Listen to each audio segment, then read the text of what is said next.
2025 isn't just another year, it's the dawn of a new era, a technological revolution. And as major power players are shifting, AI is rapidly transforming industries, automating millions of jobs and creating wealth for a select few. But as exciting as this sounds, there's a darker side. The rise of AI could mean the end of opportunity for those who don't adapt. And the truth is, AI is going to dominate every corner of the economy. But here's the good news. You can still get ahead right now. And in this video, I'll show you how to leverage AI in the digital economy to build a profitable business and figure out the best online business to start as a beginner before this AI revolution becomes mainstream. And if you're still sitting here right now thinking this is just another passing trend or just some random Asian making a video to scare you, then wake up. Remember when you laughed at your parents for not understanding how to use the internet or a credit card? Well, in a few years, your kids will be laughing at you for not keeping up with AI. And this isn't just a trend, it's a complete shift in power. And those who don't adapt will be left behind, watching the world move on without them. So without further ado, my name is Trevor Zheng, and over the years, I've helped countless entrepreneurs navigate the world of online business. And inside of this video, I'm going to show you the most profitable business models for 2025 and how you can prepare yourself for what's to come. Here's what we're going to do. I'm going to break down 6 essential metrics that you must evaluate before you choose any of these business models. Number 1,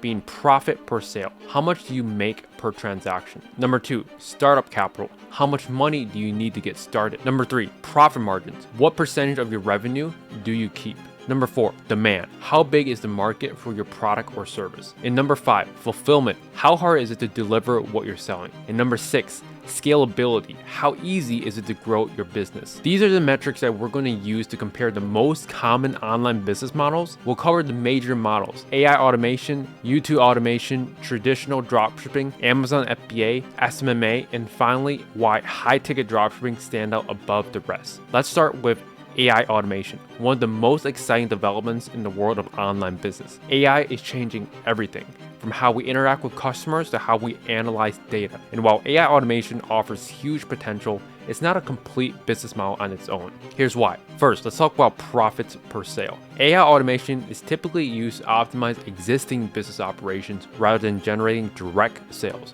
You're using AI to streamline tasks like customer service, product recommendations, or marketing strategies.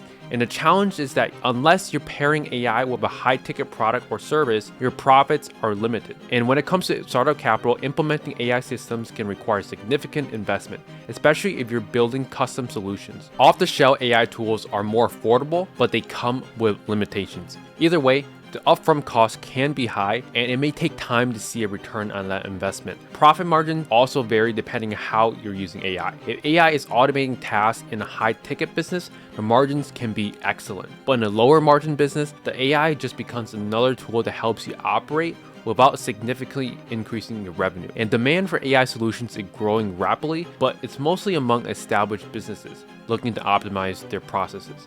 For a beginner without a product or service to sell, AI doesn't really provide a clear path to revenue. It's more of a support tool than a business model. And when it comes down to fulfillment, AI is highly efficient. It can handle customer service, data analysis, and marketing automation without much human input. But it still requires monitoring, and you'll need to tweak and optimize the AI over time to ensure it's delivering the best results. And finally, scalability is strong with AI. Once implemented, AI systems can scale easily without requiring more work. But again, it really depends on what you're automating. AI is a tool for scaling existing businesses. It's not a business model in itself. Next up, we have YouTube automation. And this business model promises passive income by automating content creation. And the idea is to run faceless YouTube channels, outsourcing everything from video creation to SEO optimization, and then monetizing through ads, sponsorships, and affiliate marketing. But while it sounds simple, there are some real challenges. Let's talk about profits per sale. In YouTube automation, you're not selling a product, you're selling attention. And so profit comes from YouTube's ad revenue, which averages a few dollars per 1,000 views. That means you need millions of views to generate significant income. Even with automated video production, the profits are limited by the unpredictability of YouTube's algorithm. As for startup capital, YouTube's automation is relatively affordable if you're creating videos yourself, but most people outsource the work, paying for script writing, editing, voiceovers, and SEO. And if your video doesn't perform well, then it can take months to even recoup those costs. And profit margins can be high once your channel is generating consistent views, but it's a long and unpredictable process. One viral video could bring in thousands, but you're still at the mercy of YouTube's algorithm. The real challenge is really just achieving consistent success, because each video, you don't know if it's going to be successful or it's not going to be successful. Demand for YouTube's content is massive. People consume billions of hours of videos every single day. Competition is fierce, and growing a channel from scratch takes time, patience, and a deep understanding of the platform's ever-changing trends. When it comes to fulfillment, YouTube automation can run fairly passively once set up, but it's not completely hands-off. You'll need to consistently upload content, monitor performance, and tweak your strategy. Plus, keeping up with the trends to ensure your videos remain relevant is key. As for scalability, while YouTube automation has potential, if you can build multiple successful channels, then the income can scale exponentially.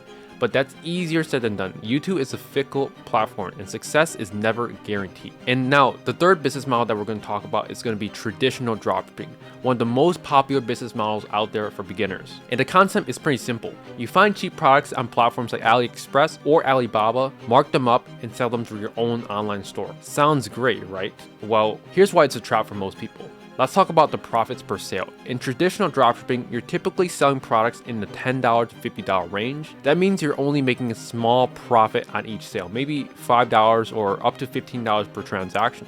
To hit your income goals, you need to sell hundreds of products each month. Imagine needing to make 300 sales just to hit $10,000 in revenue. That's exhausting, and it's exactly why so many people burn out. Now let's look at startup capital. While you don't have to invest in inventory up front, you still need to spend money on advertising. And while finding a winning product isn't easy, you'll often burn through hundreds if not thousands of dollars in ads before you find something that sells. Also, with profit margins with traditional dropshipping, they are razor thin, usually around 10 to 20% if you're even making $10,000 in sales. You're only pocketing $1,000 to $2,000 in profit. And that's before factoring into returns and refunds, which can eat away at your margins even further. Then there's the issue of demand. Sure, people are always buying cheap products online, but you're competing with thousands of other sellers offering the exact same items. You end up in a race to the bottom, consistently slashing your prices just to stay competitive. And with that being said, let's just talk about fulfillment now. Most traditional dropshipping suppliers are based in China, which means long shipping times, often weeks for your customers to receive their orders. That leads to a ton of customer complaints, returns, and bad reviews, which can absolutely tank your business before it even gets off the ground. And finally, let's discuss scalability. The more you sell, the more problems you have to deal with. Tracking shipments, handling customer complaints, managing refunds. Traditional dropshipping is hard to scale because every sale adds more work and more headaches.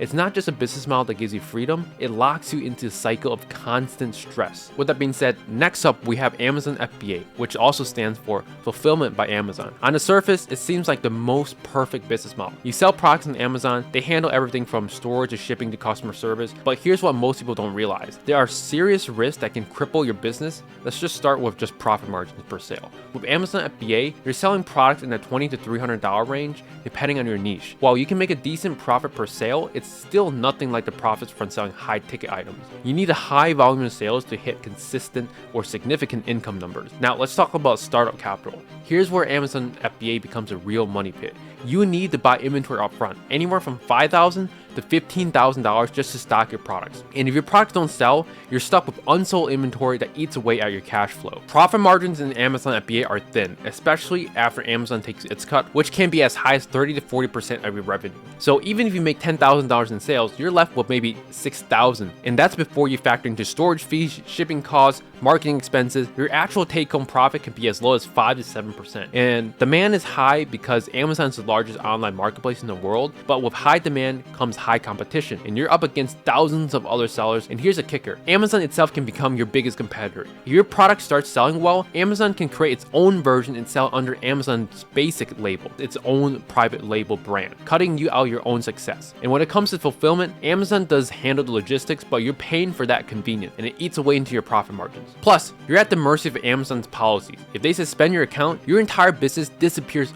overnight, just like a snap of a finger. And scalability is a mixed bag. On one hand, Amazon can scale pretty quickly because it handles the infrastructure, But on the other hand, you're always at risk of losing everything if Amazon decides to shut down your account or change its policies. Alright, the next business model that we're going to look at is going to be SMMA, which stands for Social Media Marketing Agency. Social Media Marketing Agencies, or SMMA, has become one of the most popular business models for people looking to leverage their online marketing skills. And the idea is pretty simple. You help other businesses run their social media ads, manage their accounts, or generate leads. But here's the reality for most people trying to break into SMMA. It's a constant client chase. With SMMA, you can charge clients anywhere from $1,500 to $10,000 a month. And while that sounds amazing, but here's the problem. You're trading time for money. Each client you take on requires hours of work, and managing multiple clients can quickly turn to a full-time job. As for startup capital, technically you don't need much to get started, but what you do need is time, and a lot of time. You'll spend weeks, even months cold calling, sending emails, and networking just to land your first client. And even once you do, there's no guarantee that the client will stick around long term. Profit margins, however, are high, usually 70-80%, but that comes at a cost. The more clients you take on, the more time you have to dedicate to running their campaigns, tweaking ads, holding meetings, and troubleshooting. It's exhausting, and many people burn out before they even reach their income goals. Demand for these marketing services is high, but convincing business owners to trust you with their marketing budget is tough, especially when you're just starting out with no track record. You're competing against agencies with years of experience, and that makes client acquisition a major challenge. Fulfillment is where SMMA becomes a grind. You're constantly monitoring ad performance, adjusting strategies, and dealing with clients who expect immediate results. And if you don't deliver, clients drop you and you're back to square one. As for scalability, it's pretty limited. You can only take on so many clients before you hit a wall. Unless you hire a team, you'll find yourself working 12-hour days just to keep up with your workload. It's not a passive income model by any means. And now let's talk about the last business model, called high-ticket dropshipping. And this is the model that changed everything for me, and I'm confident that it could do the same for you. But here's the deal. Instead of just telling you why it's great, let's compare it with the other business models we discussed and really break down why it stands above the rest. First up, let's look at profits per sale. In high-ticket dropshipping, we're selling products in the $1,000 to $5,000 range, sometimes even higher. That means you're making anywhere from $500 to $2,000 or even more profit per sale. Compare that to traditional dropshipping, where you're making $5 to $15 per sale, which just means you need hundreds of transactions just to hit your income goals. Compare it to Amazon FBA, you might see a similar price point, but Amazon takes its 30 to 40% cut, your profit margins per sale shrink dramatically. And with SMMA, you might charge clients anywhere from $1,500 to $10,000 a month, but the issue is you're trading time for money.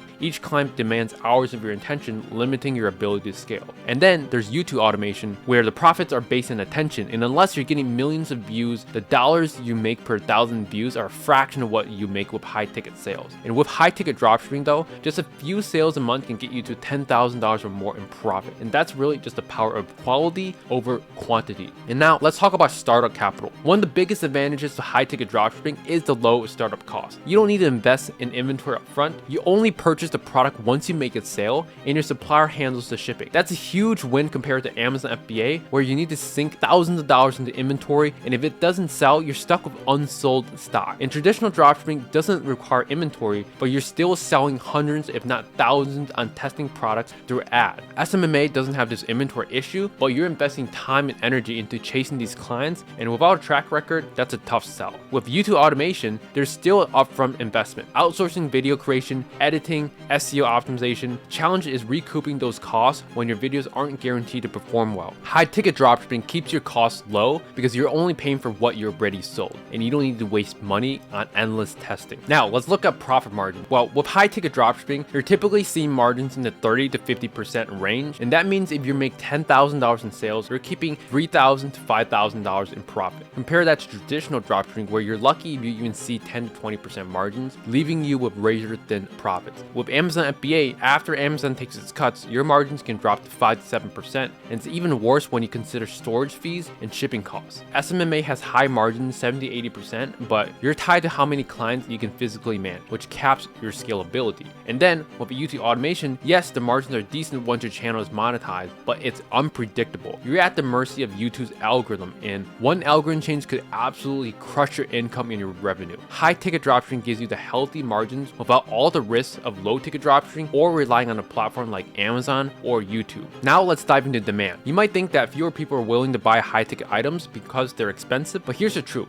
High ticket buyers are serious buyers. They're not browsing for cheap gadgets. They're looking for quality and they're ready to spend. With traditional dropshipping, you're dealing with tons of competition. You're selling the same low cost products as thousands of other sellers, and it's a race to the bottom. Amazon FBA has massive demand, but you're competing with millions of other products, and you're also up against Amazon itself. If your product does well, Amazon will copy and sell it as an Amazon Basics item. SMMA has demand, but the challenge is convincing business owners to trust you with their budget, especially when you're just starting out. Well, YouTube automation, sure, there's massive demands for content, but standing out among billions of videos is tough. Plus, relying on YouTube's algorithm makes it a gamble. High ticket dropshipping has less competition in the high ticket space, and the buyers who come through are ready to purchase. So you're not fighting for an oversaturated market, you're working with serious customers who are looking for value. Now, let's talk about fulfillment. This is where high ticket dropshipping really wins. Your supplier handles the shipping and customer service. You're not managing inventory, you're not stuck dealing with returns, and you're not wasting time handling customer complaints. Compare that to traditional dropshipping, where long shipping times leads to angry customers and tons of refunds. Amazon FBA does handle fulfillment,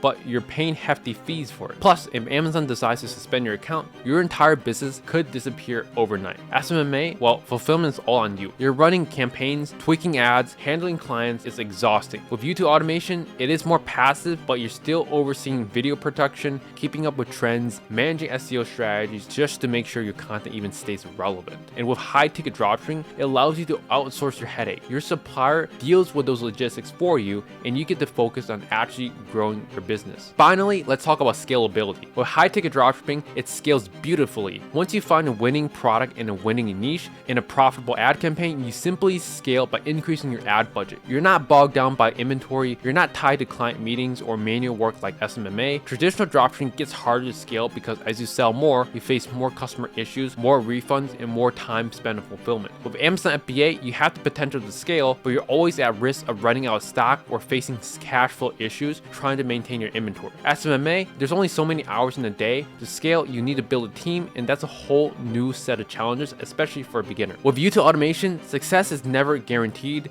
Building multiple channels can be a strategy for scaling, but again, it's a long road and highly unpredictable. High ticket dropshipping is scalable without the burnout. You're making fewer sales with higher profit margins, and you're not tied down by the manual work that limits other business models. Now that we've broken it all down, it's clear why high ticket dropshipping is a superior business model. It combines big profits, low startup costs, healthy margins, strong demand, and scalability in a way that other business models just can't match. Sure, SMMA and YouTube automation have their advantages, but they come with major downsides. Either you're trading time for money or you're relying on unpredictable algorithms. High ticket dropshipping, on the other hand, gives you the best of all worlds. It gives the freedom to scale without the stress, and it gives you a clear path to financial success. Now let's take a moment and imagine where you could be just a few months from now. You followed the steps we talked about, chosen a high ticket product, set up a store, and started running profitable ads. Now you're seeing 10K, 20K, or even 50K a month from just a handful of sales. Imagine not worrying about making hundreds of low margin sales like you would in traditional dropshipping. No more fighting for attention on YouTube, or no more constantly chasing clients in SMMA. You're not stressed about inventory management like in Amazon FBA, and you're not dealing with razor thin profit margins that makes it hard to grow. Instead, you're running a business that works for you, one where each sale brings in serious profit. A business with fewer moving parts, one that scales effortlessly without the constant grind that comes with other models. Imagine what that kind of financial freedom would feel like. Whether it's spending more time with your family, traveling the world, or simply having the peace of mind that comes with steady, predictable income, that's the reality of high ticket dropshipping. And this is your chance to take control of your future. It's about more than just money. It's about freedom. The freedom to design your own life and the freedom to live on your own terms. So if you're serious about building a business that will change your life, I invite you to apply for my one-on-one coaching program. Here's the deal. I can only take on 10 students per month, and these spots fill up fast. And if you're ready to scale your business to 10K a month profit or more in the next 24 weeks, this program is for you. But this isn't for everyone. I only work with people who are committed to taking action, people who are ready to put in the work and follow the steps. And if that's you, hit the link down below and apply. Together, we'll build a business that not only hits your financial goals, but gives you the freedom to live your life on your own terms. And if you're not ready for one-on-one coaching just yet, then no worries. You can still join my Peak Flow Academy community for free. Inside, you'll find over 10 hours of resources, guides, and case studies to help you get started with high-ticket dropshipping. It's a community of people just like you making real moves and seeing real results every single day. And if you stuck with me until now, I just wanted to say thank you, because That shows that you're serious about creating a real change in your life. And I want to remind you of one thing. The world is changing fast, and the business models of the past are no longer the path to success. We're living in the era of AI, automation, and high-tech e-commerce, and the people who adapt will be the ones who thrive. And the people who understand the power of high-ticket dropshipping will be the ones who achieve real financial freedom. So if this video helped you, if you're ready to take action, hit that like button, subscribe for more content, and drop a comment with the word e-com below, and I'll send you a special guide to help you get started with your first high-ticket sale. Remember, your future is in your own hands. Success in 2025 comes down to choosing the right business model, and high-ticket dropshipping is the fastest path to financial freedom. This could be your year, the year everything changes, and the choice is yours.